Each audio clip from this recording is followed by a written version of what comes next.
Well, what's up? Hey, hello, everyone. Wow, we're here talking about Survivor Season 33, Millennials versus Gen X, Episode 3. And right now I'm in sort of like the middle of midterm/exams week. So it's been a stressful week. And basically, because last episode was super, super awesome, I feel like this episode sort of was a little bit lamer and not something that I would want to watch again. So my name is Rachel. And I'm Alyssa. And even though this episode was kind of lame, like Rachel said, I really enjoyed it just because I was happy with who went home in the end, and I haven't been happy the past 2 weeks.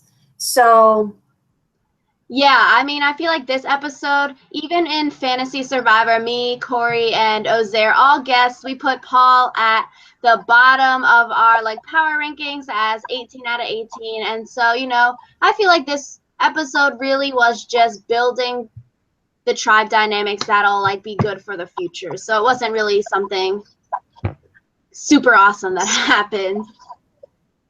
yeah, I feel like the biggest thing about the episode almost might be the beginning of it, just because you see in the Millennials tribe, it's right after they went to tribal, and Zeke has the lunch, and Hannah keeps trying to talk to them, and Zeke keeps being like, hey, can we talk later? And Hannah keeps being like, yeah, but I want to tell you this now.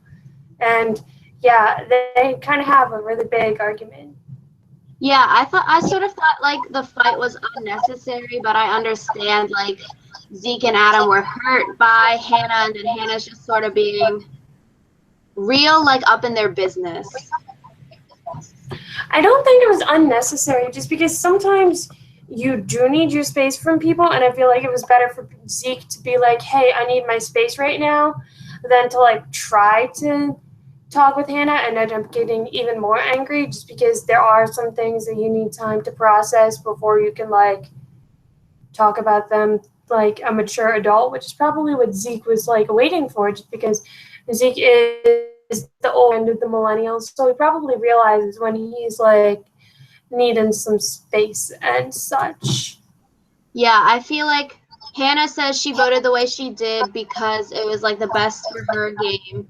And then so I mean, Hannah, she voted with the majority, so technically she can be in with the majority. She's not top 4 with the hot people, but she's up in there, and even if you're in the top of even if you're in the majority now, that'll last you a couple votes, so it's going to be good for her. Yeah, I think it'll be good for her, but at the same time, it's would you rather be at the bottom of the majority or the top of the minority? For some people, it is better to be at the top of the minority, especially because it wasn't the minority by a large margin. So it's would you rather be 6th of 6 or 4th of 4? Yeah, That's just the way I see it, though. I feel like I don't know. Hannah will be able to rebound even if she isn't able to reconnect with Zeke and Adam. But for Zeke, I feel like this was a wake-up call.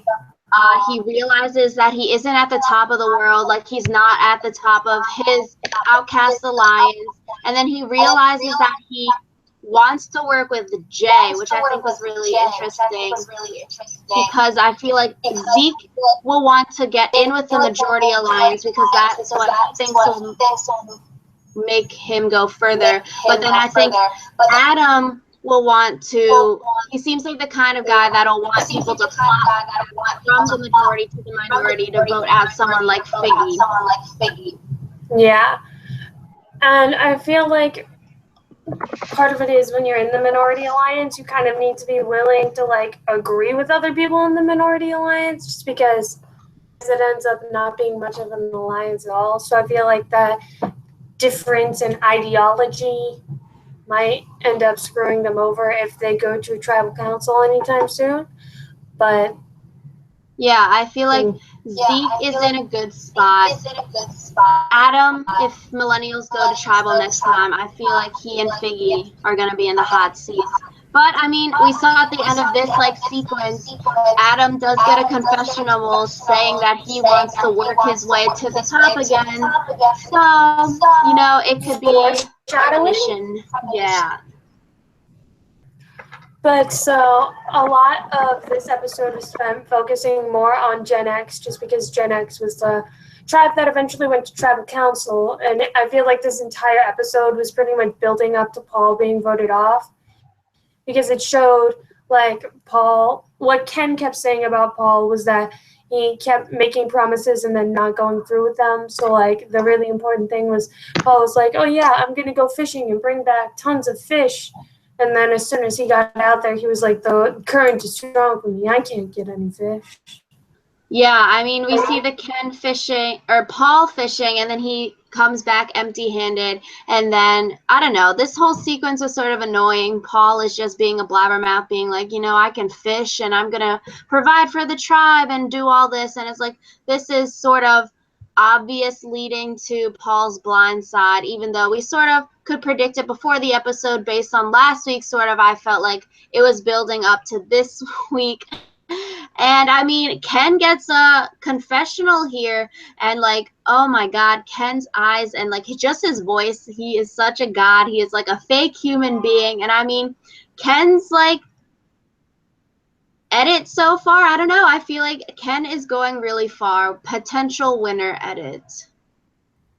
I feel like Ken was kind of the narrator type of person for this episode, just because willing to like openly consent to like, he was willing to openly dissent against Paul. And I feel like a lot of people in the tribe might not want to do that, even if it's just in private confessionals. So yeah, I feel like definitely Ken did narrate this episode. He got a confessional after Paul fishing, which was like a turning point, and then he also got a confessional after the summit when they were all like, Ken doll, you know, and then it's a long ass confessional where he's basically saying Paul needs to be the one that goes home. Then you see Ken going to Jessica wanting to vote Paul out. So definitely Paul, very, very good.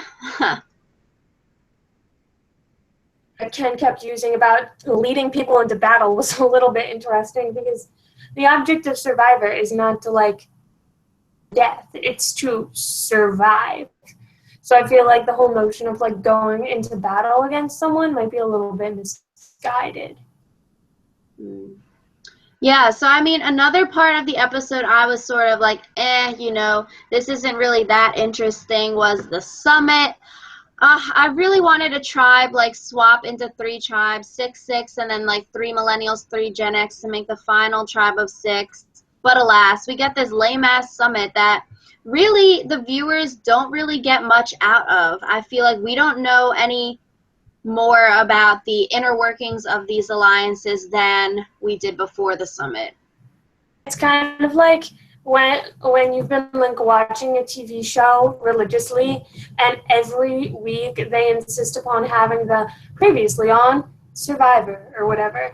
Like last time this happened. It's like, we don't need that because we've been watching the show. Like literally all they really told us was stuff that we already knew about. And it's like, it felt more like filler than anything else. Yeah, I mean, the summit was probably helpful for the people who went on the summit. So millennials, it was Will, Jay, Taylor, and Figgy. And then Gen X, it was Chris, Paul, Cece, and David. So, I mean, it was probably helpful for them because they get to see the other tribe people. They get to see, like, you know, who's on the top, who's on the bottom, their inner workings of the tribes. But because we're the viewer, like a third party watching, we already see all of this. So it, like, doesn't really make sense. And I don't know. It was just so annoying.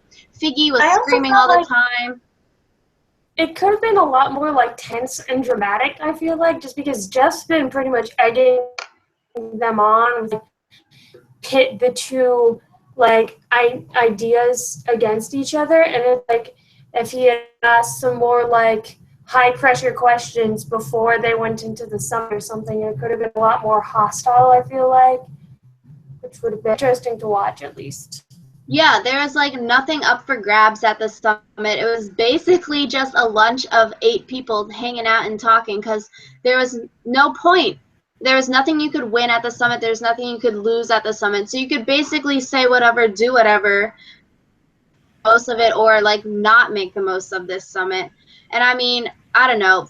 Like I was saying before, it was just sort of annoying. Figgy was like screaming, jumping up and down, like, OMG, I'm going on this summit. And then Paul was talking all the time, telling all of his dumb stories. And then Taylor is just like, oh, thank God all the hot people are going and none of the losers are coming on the summit. And I was just like, oh my God, they are battering like these kind of stereotypes to death.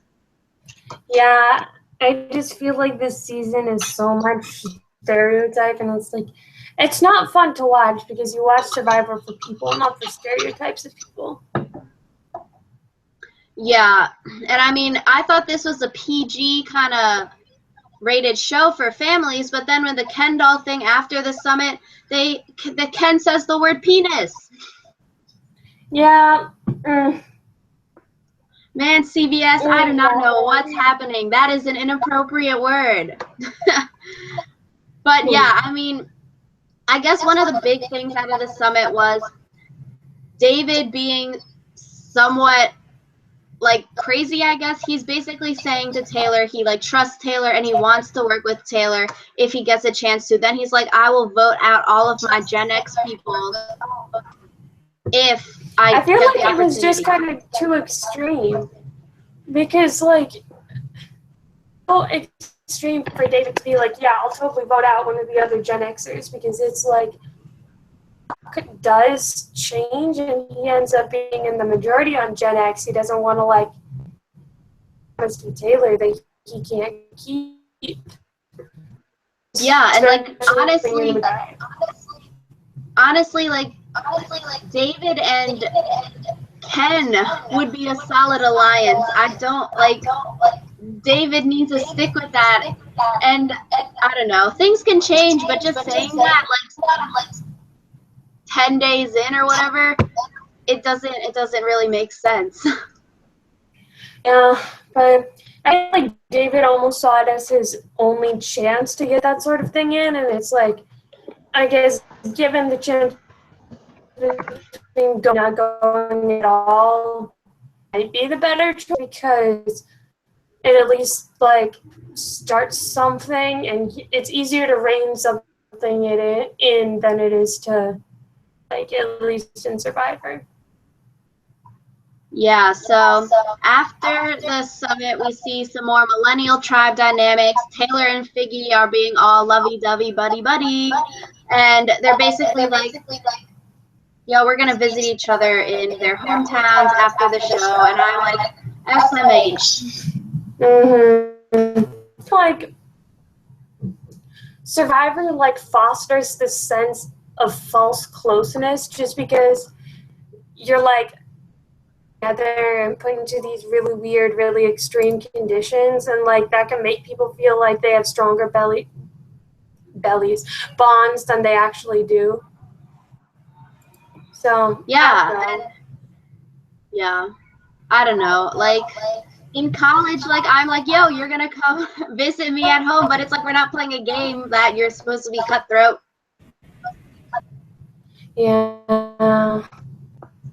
Yeah, and I mean, also during this time, we see that the hot people are all like, yo, Zeke is gonna be the first one because him and Zeke are on the bottom, and we want Zeke to be the first one to go if we go to tribal, which I really don't think so. I think Adam would probably be the first one to go if they were contemplating between Adam and Zeke, because we see that Jay and Taylor both say like Adam is really cool, and then Michelle is the only one that is all like, you know, no, we see Jay and Taylor saying Zeke is super cool, then we see Michelle saying that she would want to work with Adam. So based on like what I was saying before, I feel like Zeke definitely is going further. I feel like Adam might be on the hot seat. We see him talking super smart stuff to Michaela and Hannah. They might see that Adam is super, super smart. So, I don't know. He wants to vote out Taylor or Figgy, so there's a power shifting. And then we also see that this episode, the Gen X people want to vote out Paul so they can have a power shift. So look at these juxtapositions. Woo. Juxtapositions are great. But anyways, the immunity challenge. Yeah, do you want to explain it? You can do it. You Okay. like talking. Nah, okay, so immunity challenge. They carry the bags under the thing. They go over a balance beam, and some people can't freaking balance, as we've seen in like this immunity challenge, the first immunity challenge. So what a bop. And then you like sort out the bags, and then you throw it at the puzzle, then you pick up the puzzle and remake the puzzle. I don't know. It was a bop immunity challenge, I feel like. I feel like the immunity challenge, it's like, why do you getting to see the puzzle before you actually make the puzzle makes it infinitely easier. So I feel like it would have been better if they like had to knock down the wall to like get their puzzle pieces, but it was a different kind of puzzle just because seeing the puzzle you could just like memorize the patterns pretty much. And like knowing what the picture is makes it easier. Yeah, and I think that's what people said. They like basically only like looked at the immunity, like they only looked at the puzzle, the two people doing the puzzle, like the whole time everyone else was like crossing the balance beam, which is interesting. And I feel like with this kind of immunity challenge, with it being so physical, the millennials are so freaking stacked. Like with this kind of challenge, definitely, which is why I didn't understand how the millennials lost last time, because I really feel like the millennials do have everything on their tribe that they need to win immunity challenge. They got athletic people, they got smart people at puzzles, and like, they're so freaking stacked to win. Yeah, I feel like part of it is like the thing of challenges with puzzles is that the puzzle almost always ends up being what decides the challenge. So even if the millennials had been like way far ahead, if the puzzle hadn't been so simple and they hadn't been so long, I feel like it would have been more equal. And also just the fact that Cece was like, there's a difference between being unathletic and just being plain old stubborn. Yeah, and I mean, we've even talked about the whole puzzle, like the time difference is negligible. And damn, now we see on Survivor walking across balance beams are like the bane of people's existences. Time to go practice that before you go out and play the game. So yeah, it takes long af to walk across this balance beam.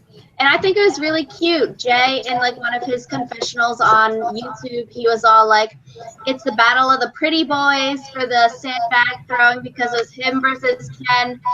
And it was so cute. And then, I don't know. Gen X is not going to vote out Ken because he is so freaking useful on the tribe. He basically carries the entire freaking tribe. And this immunity challenge, yes, last immunity challenge with the ring toss, he's just the OG one on this tribe. Like, they won't vote him out. Cece or David would go home before Ken. Yeah, they like can't vote him out just because, like you said, he's really useful. But then, right after Gen X loses the immunity challenge, someone has a confessional saying Cece's definitely going home. And as soon as you do that, you know that that's a lie, because there's that like Survivor has this thing where it's becoming a very obvious pattern where as soon as someone declares this person is definitely irrevocably going home, that person ends up being safe. So like the lame part, because now it's making it easier to sort of guess what's going to happen. Because yeah, like this time Chris or someone was like, Cece is 100% going home. Last episode Mari was the one saying, oh, Figgy's 100% going home. And then you just know, which is sort of lame and sucky. End of the immunity challenge. The millennials want to trade their comfort for fishing gear. What do you think about that? I feel like that's kind of really stupid. Like, you had the choice for fishing gear and you didn't take it. I feel like at some point, bed, now you have to lie in it. I feel like that's almost admitting weakness in front of Gen X because they're like, oh yeah, we totally made the wrong choice there. Yeah, I mean, either way, if like Gen X allowed them to keep the comfort or fishing gear or like whatever, I feel like millennials are good either way because comfort, you can sleep better, that'll make you stronger. Fishing gear, you can get fish and food, that'll make you stronger. So, I mean, really either way, it just depends how you think of it. It can make millennials stronger. Or can make a team stronger, which is why there is a reward. Yeah, exactly. And I think next episode is the first reward challenge, so that'll be fun. Yay! 2 different challenges always makes it good. So yeah, so before tribal, I don't know, Cece, you can sort of see she's sort of talking, then she's all like, you know you're on the outs when nobody wants to strategize with you. And I feel like that is super true. You sort of know you're on the chopping block when people aren't willing to come up and talk to you and like people start acting different around you because they sort of want to distance themselves from you before they vote you out and crush all of your dreams. Yeah, like it's kind of hard to go up to someone and chat about them, like chat with them. Yeah, and I don't know. I feel like the real turning point was when Paul is talking about then all boys thing isn't going to happen. But if it does, I'll be all like, good luck, ladies. And I feel like Jessica took this in the wrong. I mean, you can interpret this in multiple ways. I feel like you can interpret it like, oh, Paul is closer with the guys, so he's going to go with the all guys thing if it happens. Or you can interpret it like, if the all guys things does happen, like at a final 6 and it was 3-3 and it was going to happen, he would warn them and then just say, this is the tribes now. It's 3-3. I'm not going to like BS you and say, oh, I might work with you, but I'm telling you it's distinctive lines. Yeah, I also just feel like when someone asks you about something like that, the right answer is not, oh, I'll tell you. It's, no, that's not going to happen. Your alliance to feel like they're secure with you no matter what happens, and saying there is a case where I might turn on you is not like a good thing to say to an alliance member. Yeah, and I mean, I don't know, Paul, he just being super overconfident the entire, like, after the immunity challenge, before tribal, then at tribal too, he is all like, I am super confident in this vote. We are voting out the person that'll make the tribe stronger. And then, just like I was saying before, the other people on the tribe were like, we need to get rid of Paul so that other bonds, like, we can switch up the hierarchy of the camp. So it's really interesting, I feel like. Yeah. Yeah, I mean, so even at tribal, though, they waste screen time to talk about the Gen X's difference between, like, texting U-Y-O-U or the letter U, and yet Lucy does not get any confessionals. I'm just really confused because from what I've seen, text the letter U are the people over the age of 40. Like, everyone I know who texts the letter U is like someone's mom. Like, all of my friends type Y-O-U.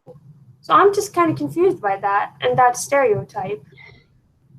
Yeah, and then they wasted freaking screen time on this, and it's like, I honestly don't care about these old folkies. Difference between texting you and you, it does not matter to the game. It does not matter to me. Like, fast forward through this part because it was just like filler again, and I was like, why do I need to see this on my TV? It's basically no point. Yeah, so at least when the Gen Xers were voting, there was no 10-minute decision time, like with Hannah, where check Yeah, up I mean, I feel like we do see a distinction between Gen X and Millennials. Gen X, it seems like with the two tribals that they've went to, they want to vote out the most annoying person. So they voted out Rachel because she was very annoying, and then they vote out Paul because, you know, he might be annoying and being the leader, figurehead, whatever you want to call him at the camp. And then it seems like Millennials are actually thinking strategy, like we want to vote Mari out because she's super smart and strategic.